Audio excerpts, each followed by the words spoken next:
Here we go, everybody. I am live with SAT prep today, just checking to make sure all of my stuff is hooked up and that we are live. So my name is Kathleen Jasper. We're going to be doing some SAT questions today, and it doesn't look like I'm live. Hang on one second.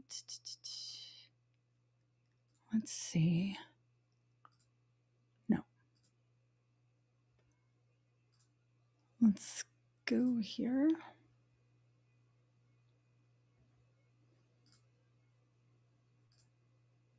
Oh, yes, we are live. All right. So, yes, we are live right now. So, I just wanted to make sure I was live on YouTube. So, what we're going to do now is I am going to go through a few test questions from the SAT prep course that we have here at KMJ Learning. My name is Kathleen Jasper, and I am going to be going over some of the stuff you're going to see on the exam.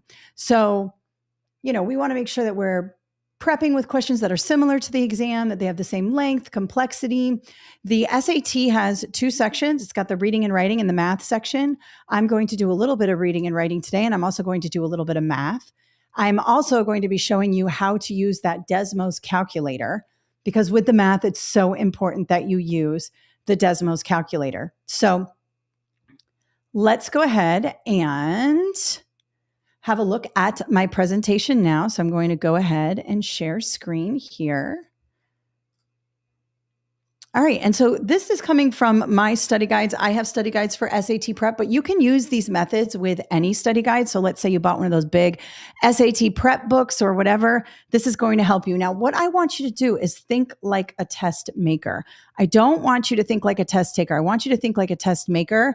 And I want you to understand that working backwards, starting here, is much better than starting way up here and reading all the way down. When you do that, you forget everything that you've read. So let's go ahead and work backwards and start here. What is my task? And my task is which choice best states the main purpose. So I have to figure out the main purpose of the text, nothing too specific, something overarching. And now I'm going to just briefly have a look at my answer choices here, continuing to work backwards. I want to look at this item as a whole. I don't want to just be looking at this from top to bottom and the question alone or the answer choices alone. I want to be integrating things and looking for clues.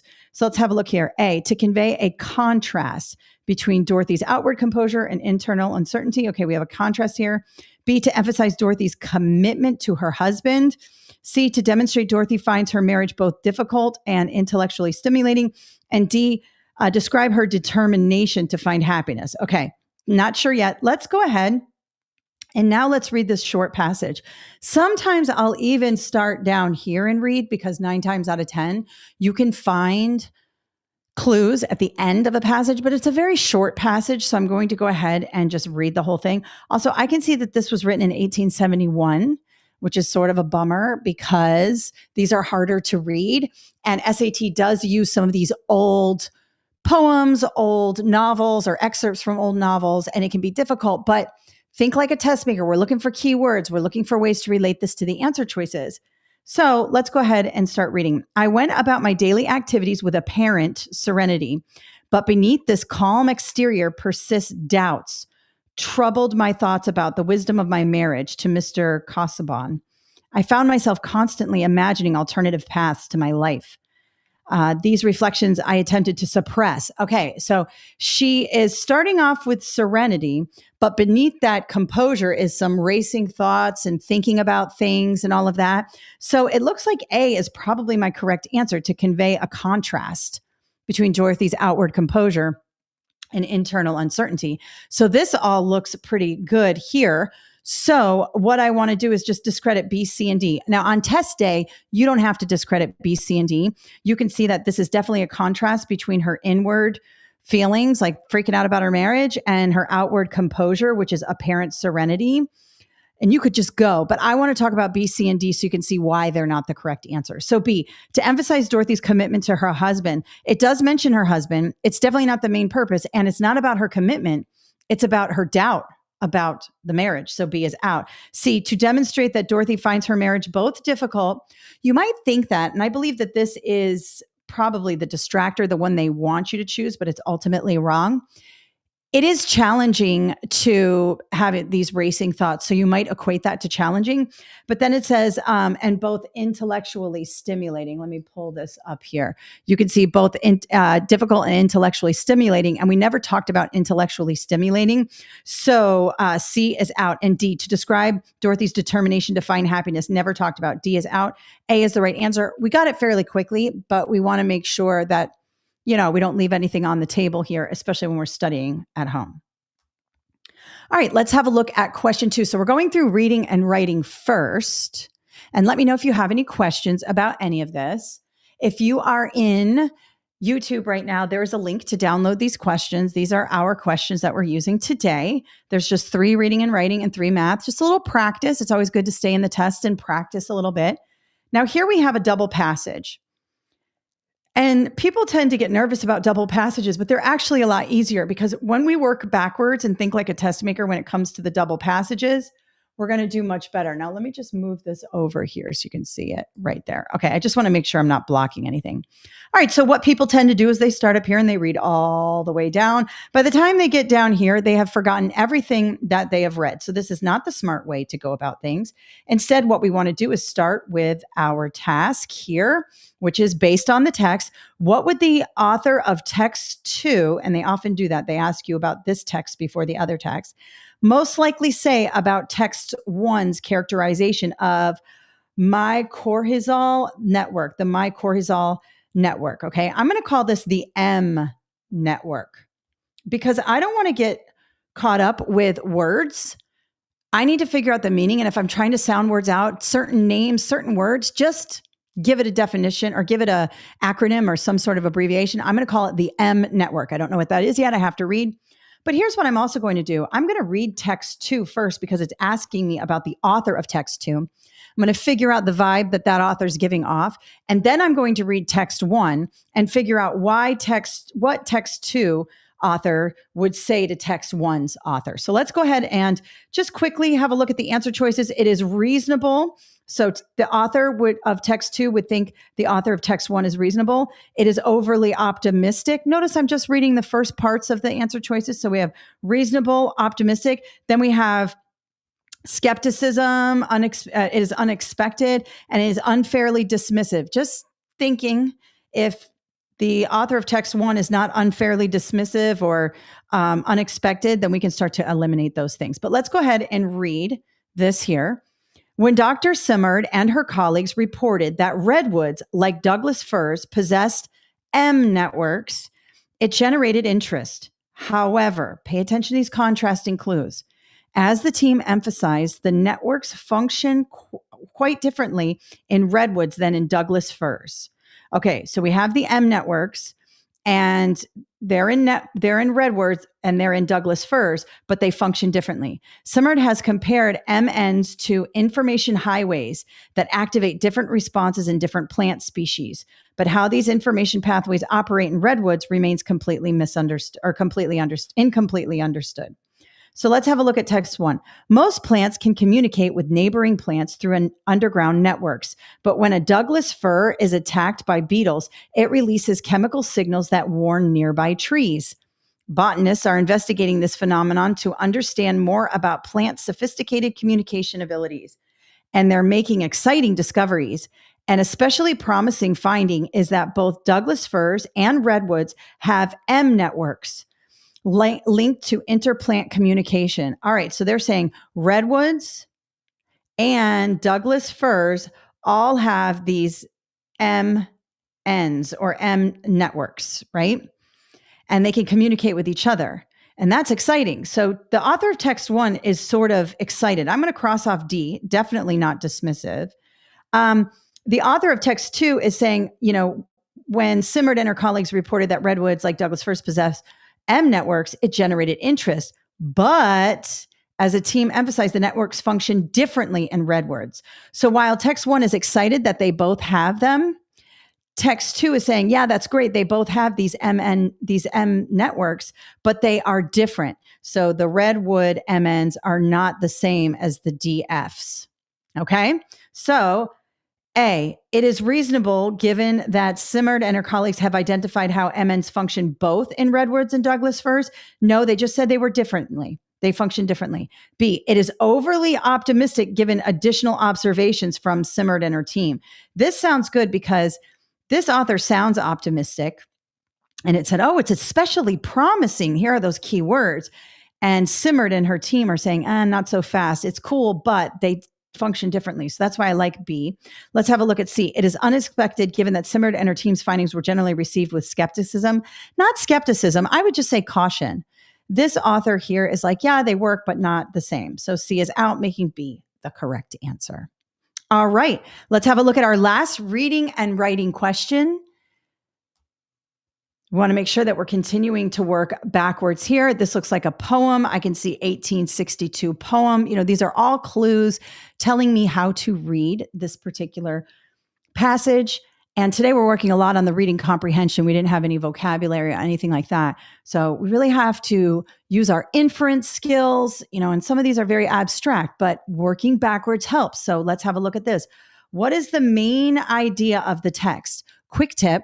Whenever you see main idea, okay, you want to be thinking of general things, not anything too specific. So if it's got a specific date in the answer choices or something that feels too specific, be cautious about that. Let's just have a look quickly at the answer choices, just to have a look. The speaker is physically numb. The speaker is planning how to avoid experiencing pain. The speaker is describing a detached state. The speaker is thinking about morality, life and death. Morality is life and death. Okay. So I have different things there. Excuse me. And I can see it's an Emily Dickinson poem from 1862. Let's go ahead and read it the best we can. It's probably going to be complex, but we're going to do our best. After great pain, a formal feeling comes. The nerves sit ceremonious, like tombs. The stiff heart questions what he, that bore, and yesterday or centuries before. So we have a great pain. We have nerves. So we're thinking like maybe this is sorrow, pain, endurance. We've got the word tombs here, which is negative pain, tombs, negative. Let's have a look at the next stanza. The feet, mechanical, go round, of ground or air or aught, a wooden way, regardless grown, a quartz contentment like a stone. So it says the feet are mechanical. So you're going through a great pain, but maybe you're walking through things mechanically. Let's have a look at the answer choices, see if we can get to this. The speaker is physically numb and imagining what it would feel like to feel emotion again. That's not explained here. We have a formal feeling comes, nerves. That doesn't sound numb to me. That sounds like they're feeling something. So A is out. B, the speaker is planning on how to avoid experiencing pain. Well, no, because we've already experienced a great pain. So B is out. C, the speaker is describing the detached state that follows intense emotional suffering. Well, we have after a great pain, intense. And then let me go ahead and erase some of this because it's getting messy here. But we have after a great pain, a formal feeling, nerves. Isn't that emotional? Like tombs, my nerves like tombs, okay? And then we have the second stanza, the feet mechanically go round of ground or air or ought, what you ought to do. So it is sort of being a mechanical state, but your mind is sort of grieving. So C looks like it might be my answer. D, the speaker is thinking about morality. Morality is life and death. This didn't say anything about life and death. It did say tombs, but it's more of a metaphor. We're not talking about life and death here. Instead of focusing on present discomfort, no, not at all. Present discomfort is being talked about here. So there are a couple of reasons why D is out. Remember, sometimes understanding why something is wrong will lead you to the correct answer. It's just as important to eliminate as it is to find the correct answer. Okay. All right. So there are some answer explanations here for you. So we want to make sure you get those downloaded in the link in the description. If you're watching on YouTube, if you're watching in the actual webinar, you already have these because we have sent them to your email and you'll also receive the replay. Okay. Now let's do a little math for today. And what I am going to do is I am going to bring this over here and bring this over here a little bit so you can see both my things here. Okay, so on the right here, you can see that I have my Desmos calculator up. This is very important because We want to be using Desmos as much as possible. And that is going to help us get a really good score on the SAT. Do not be intimidated by this. I also like to bring a handheld calculator to SAT because for quick calculations that I don't want to use my mouse to like go in here and like click on the thing and use my keyboard, I can just grab my handheld and throw in some quick calculations there. Desmos is particularly good for pretty much anything, but you know, it always helps to have a quick handheld to do a quick division problem or something like that you're wondering what's going on, okay? So right away, we can see question 1 is a table. Anytime I see a table, I'm going to put that into Desmos right away. Now, we're not working backwards immediately here. I see a table. I just want to put it into Desmos to see what's going on here. So the way I do that, and you can do this on test day. Remember, Desmos is part of the tools section of your digital SAT. So you will be able to open this up on your screen a little bit like this. It looks a little different. The interface is a little bit different, but it will look like this. And you can use your keyboard on the desktop and everything. So what I like to do is you just put in X and Y. So let's start here. In the X column, we have 5.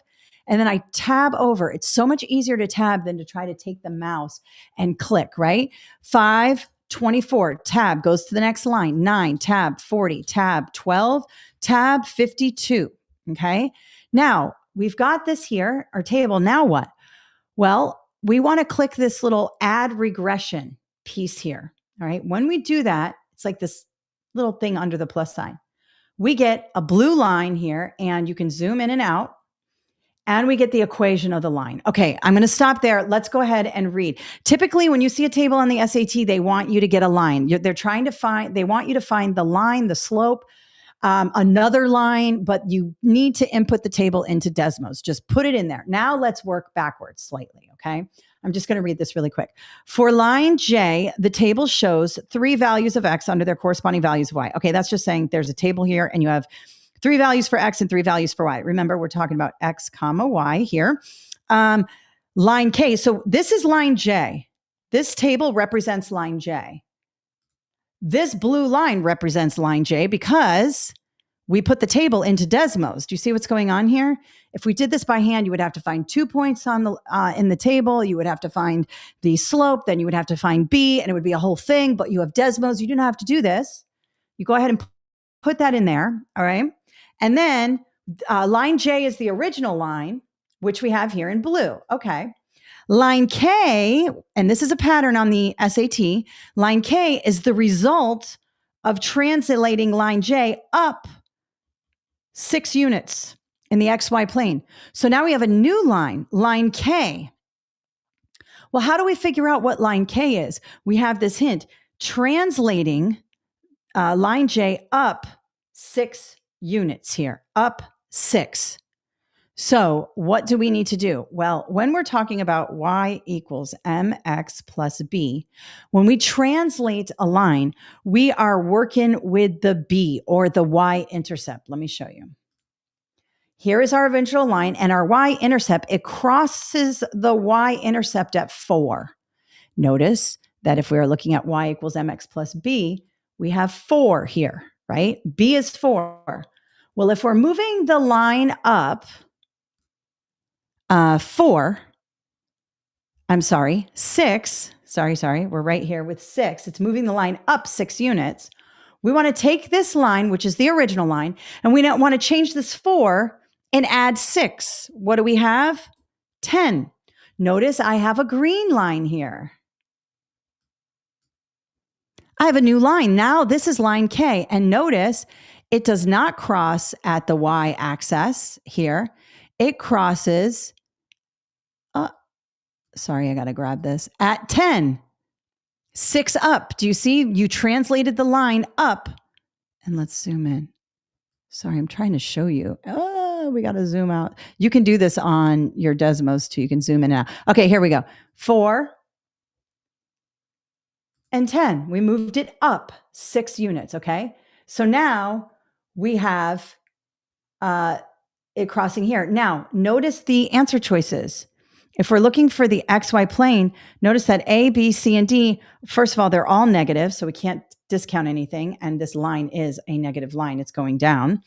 But you can see that the y is 0. So we need to find the x-intercept. So what you need to do is click around on here and notice that I have negative 2.5 as my x. But all of my answer choices are in fractions. No big deal. Take out that handheld. I'm going to do it in Desmos because you can see it. But I would just take my handheld calculator. And in this case, I'm going to go negative 7 divided by 3.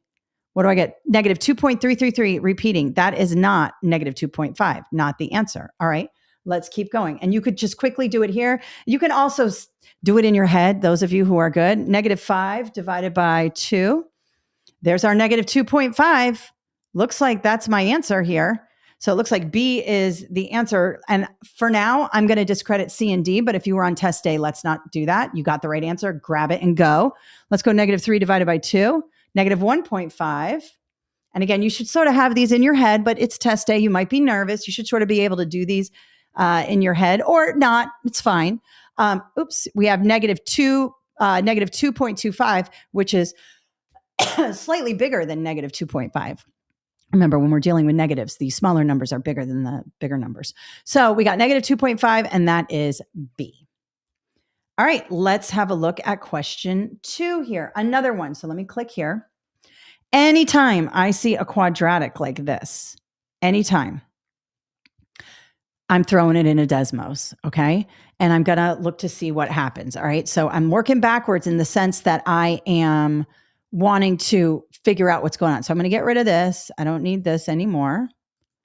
All right, now let's have a look. So we got y equals x, and then we're just going to hit the caret 2. You can also, here's your thing here. You can hit this right here. So let me just show you when you do, like, let's just say we're going to do plus 7 squared. You can hit the 7 and then hit that squared there. Do you see how it moves the 2 to the superscript? But we're not doing that. I just wanted to show you that's how you use the keyboard here. We got negative 12x, and then plus 40. All right. Now, do you see my parabola here? My green parabola. Boom. Whenever you are given a quadratic, I want you to have a look at the vertex. 9 times out of 10, when you see a quadratic, they are going to be asking you about the vertex. So I want to click on that vertex and I want to see that it is 6, 4. All right. Now in my answer choices, I have positive 4 here. So C is looking good. I'm just going to circle it because I can see I've got stuff going on here. But let's just check and make sure we're doing the right thing. In the XY plane, the graph of the equation y equals x squared minus 12x plus 40, this is a parabola, intersects the line y equals c at exactly 1 point. This is the language you want to think about when you're doing the SAT. If it says at exactly 1 point or the highest point or the lowest point, they are talking about the vertex here. They're talking about this dot, all right? And so it looks like 4 is my only option. Now, they might get sneaky on you. They might make D 6. And you have both a 6 and a 4 as the vertex. So it'd be a little harder. They might anticipate that a little bit better. They may not. So now we have to figure out, are we looking for the x-axis or the y-axis? Well, we're looking for the y-axis. The answer is 4. But let's just pretend D. Let's make it harder. Let's pretend D is 6. And let me erase this. My parabola here, it's 6, 4. And I go, oh, which one is it, 4 or 6? Okay, I'm going to have to read more in here. It intersects line y equals c. Well, if we're talking about x, y here, and y equals c, we're talking about the y, right? We're talking about x, c, which is also x, y. So we are looking for that y-intercept, which makes c the correct answer. But just in case, we want to make sure we know what we're doing there, okay? All right, and the last one, question number 3. We've got a lot going on here. And we have, let me go ahead and bring this back over to the center because we're not going to use Desmos for this. We don't have to use Desmos for this. I suppose you could, but I would just factor this out. You know, that's how I do things. I'm old school, so just factor this out. And it says which expression is equivalent. And then I have these here. Whenever you have equivalent, you can see that we're probably going to be pulling some things out of here and factoring them out. And notice they all start with 9. But there are some differences here. We have x to the 4th, x to the 4th, x to the 6th. Well, right away I can get rid of C because we have 9x to the 6, but we only have 18x to the 4. Let's take this one at a time. 9x to the 6, 18x to the 4. Well, both have 9 in them, right? So I can take this 9 out. I can factor this 9 out, which leaves me x to the 6th. This leaves me 2x to the 4. Now I can take out x to the 4 here, which leaves me x to the 2, because remember, we're subtracting when we factor out. So this would be x squared. Okay. So we can't take out x to the 6, but we can take out x to the 4. So I'm going to cross out C there. All right. Then let's move on to the rest. Okay. Now we have y to the 3rd. We have y to the 3rd, y to the 3rd. Okay. So that all works there. So A, B, and D are all good. Now we have taken out 9. So let's go ahead. I was hoping I could eliminate without having to do the whole thing, but we got part of the way there. All right. So what did we do? We took out a 9. So we took out a 9 from here and we took out a 9 from here. So we have 9x plus 2. And there is no x there because we took out x to the 4th, which leaves us x squared and no x there. And we took out y to the 3rd. So it looks like this is my answer. 9x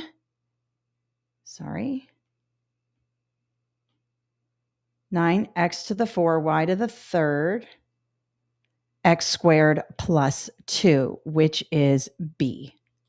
I kind of made that confusing for you guys. Let's go ahead and do that one again. I tried to eliminate right away, which got me C out of there, but I sort of made it a little bit confusing. Let's try that again. Let's factor it out one more time, like the real way. 9x to the 6th, y to the 3rd, plus 18x to the 4th, y to the 3rd.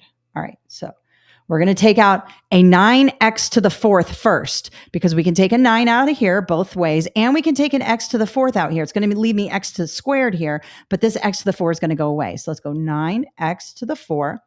That's going to leave me x squared here, plus we haven't dealt with the y's yet. Give me a second.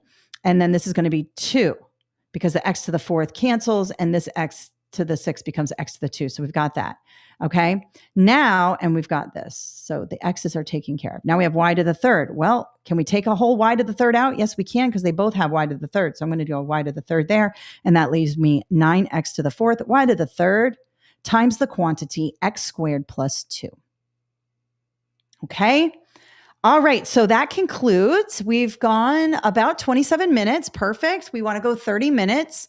If you have any questions, let me go ahead and stop sharing here. If you have any questions, you can certainly email us at info@kmjlearning.com. I also want to show you where you can get some of our resources. Of course, if you're watching us on YouTube right now, then you know that our YouTube channel is a great place to have a look at what we've got going on, and for sure, get some resources and free things, free videos, free resources there. We're also on Facebook, TikTok, and Instagram. Follow me on TikTok if you can. It's KMJ Learning. On TikTok, we need to get to 1,000 before I can start streaming there live. And I want to do daily SAT practice, writing practice, things like that. Let me go ahead and have a look at our channel here. All right. So let me pull this up and show you where to get more resources. So if you want to check out our products that we have for Kathleen Jasper, why can't I see it? Let's see here. 1 second. KMJ Learning. Give me 1 second. There we go. College prep. This is our website. You can check us out here, and we have an SAT prep course. You can see some of it here. It is the entire thing, full practice test, Desmos calculator training, everything you could need. And then you basically take what I show you here with my practice test and all the videos, and then you go out and you continue to practice that way, and you use it on test day. One of the biggest things about this is I do a whole Desmos calculator training so you can learn how to maximize success on the math. Okay. Then of course, we also have our YouTube channel where you can find lots of information, TikTok, KMJ Learning, Instagram, all of that. And I encourage you to subscribe to this YouTube channel. Our lives will always be posted at the end, and get on our email list. If you want to download more documents, things like that, get on our email list at kmjlearning.com. It'll pop up right as soon as you go to our website, and you'll get coupons and information and downloads and all kinds of things to help you on your SAT journey. Let me know if you have any questions in the comments, and it has been a pleasure teaching you today. I hope you have a wonderful day.